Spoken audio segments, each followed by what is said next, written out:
la digestion, l'absorption des aliments, tout ça, ils ont un rapport avec ce qu'on va voir pendant cette vidéo, Inch'Allah. Donc, la question demandée, est-ce que notre alimentation est équilibrée, oui ou non? Donc, c'est une question globale qu'on va essayer de traiter pendant cette séance, Inch'Allah. Donc, ça, ce qu'on appelle les rations alimentaires. Troisième séquence, pour chapitre 2, l'éducation nutritionnelle et l'hygiène de l'appareil digestif. Ala barakatillah. Donc voilà un schéma, une photo qui représente un plat et vous avez divers aliments qui sont sur ce plat-là. Alors je reprends la question, est-ce que notre alimentation est équilibrée ou non? Alors quelles sont les conditions pour que ce soit notre alimentation équilibrée? Alors voilà ici, type d'aliment, un autre type d'aliment. Et voilà ce monsieur qui est entre deux chemins de choix. Est-ce que je vais choisir ce qui est à droite ou bien à gauche? Je pense que vous avez compris. Généralement, ce qu'on constate que vos alimentations se dirigent vers celui-là. Donc, est-ce que celui-là, ou bien les deux, ou bien quoi? On va essayer de répondre à la question qu'on a posée tout à l'heure. Alors, on va prendre un exemple, on va étudier un exemple, un cas d'un adolescent qui a mangé, consommé des aliments pendant 24 heures et on va vous donner les conditions pour que ce soit son alimentation équilibrée. Alors, qu'est-ce qu'il a mangé pendant ces 24 heures? 100 grammes de lait de vache, etc., etc., le pain, les tomates, avec ces mesures. Ici, vous avez le sucre, l'abricot, etc., etc. Bon, alors, pour répondre à la question, la première, on vous demande de savoir et d'indiquer les aliments simples. Alors, j'ai souligné ici les aliments simples que ces aliments contiennent. Donc, vous savez déjà quels sont les aliments simples, les protéines, les lipides, les glucides, les minéraux, les vitamines. Et alors, est-ce que cette alimentation de cet adolescent, oui, contient ces aliments simples, oui ou non? Donc voilà, je reprends le tableau qu'on a vu. Donc la réponse, bien sûr, l'alimentation de cet adolescent contient tous les aliments simples. Donc on peut s'arrêter ici pour dire que son alimentation est équilibrée? Non. Si c'est la première question, il y en a d'autres questions qu'on va vous poser et d'autres conditions pour que ce soit équilibré. Je peux manger par exemple le pain, je vois que le pain il contient normalement presque tous les aliments, aussi le lait.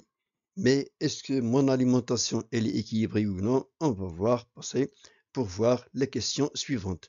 Ici vous avez un tableau de composition de 100 grammes de la portion comestible de certains aliments, en protéines, lipides, glucides, l'os et les minéraux. Et la question, on va la voir après.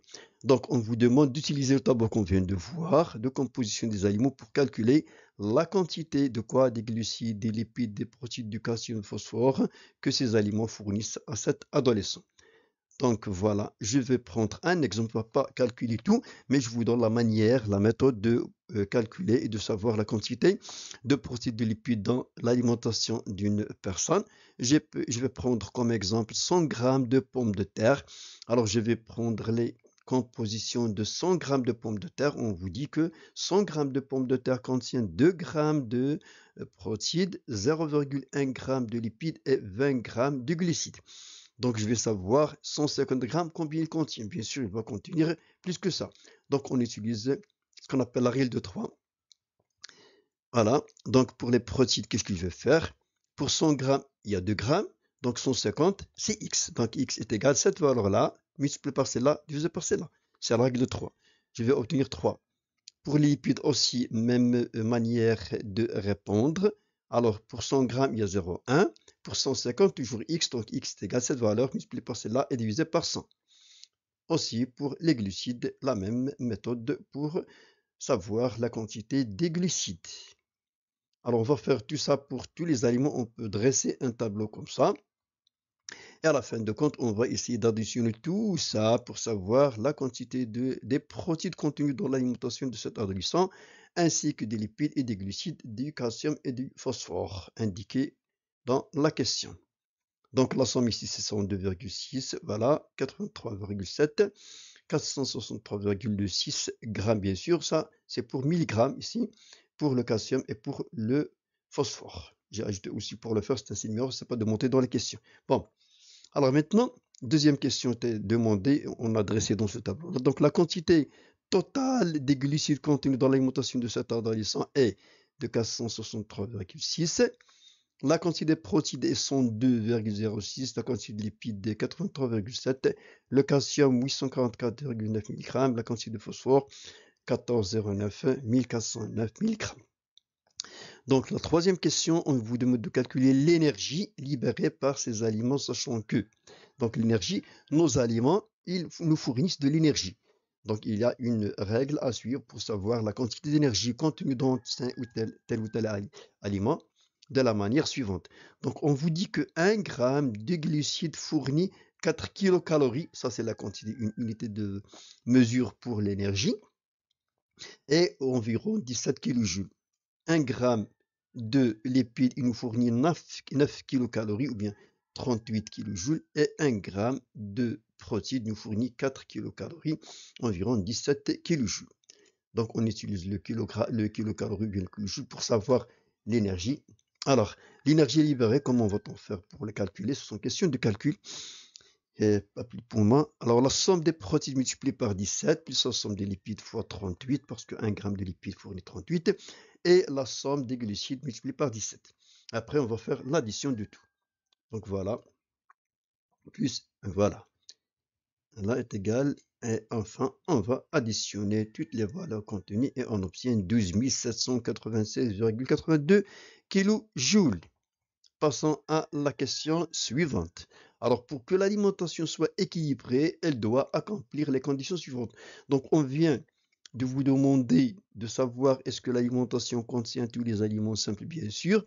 La deuxième, on a calculé l'énergie totale que cette alimentation doit fournir cet adolescent. Et maintenant, on vous donne les conditions pour que l'alimentation soit équilibrée. Il doit accomplir celle-là, c'est-à-dire que la fraction de glucides sur les protéines en grammes, bien sûr, doit être comprise entre 3,5 et 5,5. Donc, si la valeur, après avoir divisé les glucides sur les protéines, est comprise entre ces deux valeurs-là, donc il y a un équilibre. Sinon, non. Deuxième condition, il faut que les lipides sur les protéines doivent être égal à 1. Ça veut dire en mathématiques, si on veut une fraction que ce soit est égal à 1, il faut que le numérateur soit égal au dénominateur.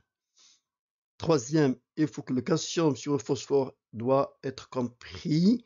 Là, la valeur doit être comprise entre 0,7 et 1. Et en fin de compte, les protéines d'origine animale et les protéines d'origine animale, plutôt végétale, la fraction doit nous donner une valeur qui est supérieure à 1 tiers, c'est-à-dire 0,6 plus. Donc voyons voir maintenant, on va faire des calculs pour savoir les 4 conditions. Alors calculez les 4 proportions précédentes pour s'assurer que l'équilibre nutritionnel de cet adolescent. Donc voilà, chaque fraction, on a ici la valeur demandée, bien la condition demandée. Donc on divise tout ça. Alors voilà le résultat qu'on a obtenu. Si on divise ça par, on obtient 4,54. Ici, 0,82, 0,59 et enfin 0,26. Revenons pour la première. Est-ce que vraiment cette valeur-là qui est 4,54, elle est comprise entre ces deux valeurs-là ou non? Donc voyons voir, est-ce que cette valeur, on va la mettre ici ou non? Donc ici, 4,54, bien sûr, il est compris. Il est inférieur à 5, il est supérieur à cette valeur-là. Donc pas de problème. En passant ici, on a ici les lipides sur le protéine est égal à 0,82. Est-ce qu'on peut mettre cette valeur ici est égal à 1? Non. Donc, où est-ce qu'il est le problème? Ou bien, pour que cette fraction doit être égale à 1, les deux doivent être égales. Donc, ou bien on va diminuer ça, ou bien on va augmenter ça. Parce que normalement, cette valeur n'atteint pas la valeur de 1. Donc, on va changer l'un des deux et avoir, et après, on va voir comment ça va, qu'est-ce qu'on va changer. Est-ce que les lipides ou bien les protéines? Donc, ici, cette valeur-là, la fraction du calcium sur le phosphore doit être comprise entre 0,7 et 1. Donc, cette valeur-là, normalement, il est ici. Il n'est pas à l'intérieur, donc il y a un problème. Donc, qu'est-ce qu'on va faire? On doit augmenter quoi? Augmenter ou bien le calcium ou bien diminuer le phosphore pour que la valeur doit être comprise entre ces deux valeurs-là. Pour les protéines d'origine animale sur protéines d'origine végétale, doit être supérieur à 3. Donc ici, 0,27, normalement, il est inférieur, il n'est pas supérieur. Donc aussi la même chose, on doit ici rajouter une quantité de protéines d'origine animale. Alors, cinquièmement, proposer. On vous demande de proposer des modifications. Donc, comme vous le constatez, donc il y a quelque chose qui ne va pas dans l'alimentation de cet adolescent. Pardon.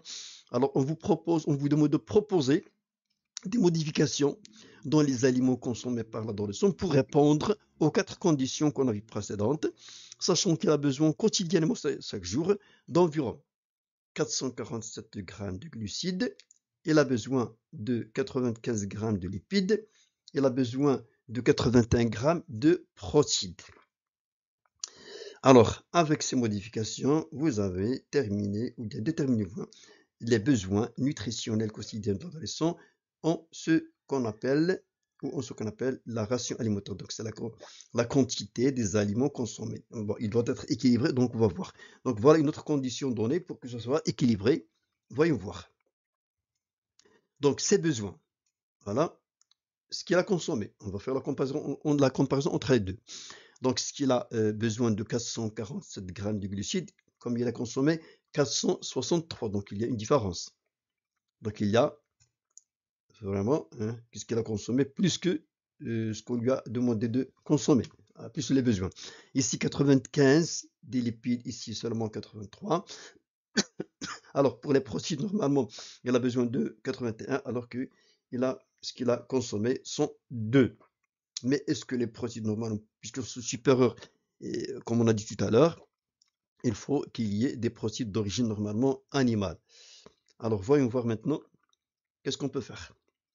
Alors ici, on a 0,27, donc il y a un manque de protéines d'origine animale, pour que la valeur doit être supérieure à 1 tiers. Pour la deuxième, il y a un manque de calcium, donc on doit rajouter le calcium. Et pour les lipides sur le protéines, normalement 0,82, on doit ajouter des lipides, ainsi que les protéines d'origine animale, pour que cette fraction doit être égale à 1. Alors, le tableau suivant, passons maintenant pour voir les besoins quotidiens de certains aliments simples pour l'homme, selon l'âge, le sexe et l'état fonctionnel du corps. C'est quoi l'état fonctionnel? C'est-à-dire la femme enceinte, la femme allaitante, est-ce qu'il fait du sport, est-ce qu'il travaille, est-ce qu'il a un travail sédentaire, etc. Voyons voir quelques situations. Donc, on a pour les enfants, les adolescents, l'adolescente, l'adulte garçon, l'adulte fille, l'enceinte, homme âgé, femme âgée, et voilà le tableau. On vous donne les valeurs des besoins quotidiens de chaque catégorie de personnes. Alors, la question est demandée ici de comparer les besoins du corps en aliments simples selon le sexe. Selon le sexe, c'est-à-dire, on va revenir ici, c'est-à-dire, voilà, c'est-à-dire le masculin avec le féminin, l'adolescent et l'adolescente. Donc, voyons voir que les valeurs pour l'adolescent, d'une manière générale, ils sont supérieurs. Voilà. Donc, les besoins des mâles plus que les femelles. Selon l'âge, dans le même sexe, normalement, les besoins augmentent pendant l'enfance et la puberté. Alors, pourquoi cette augmentation?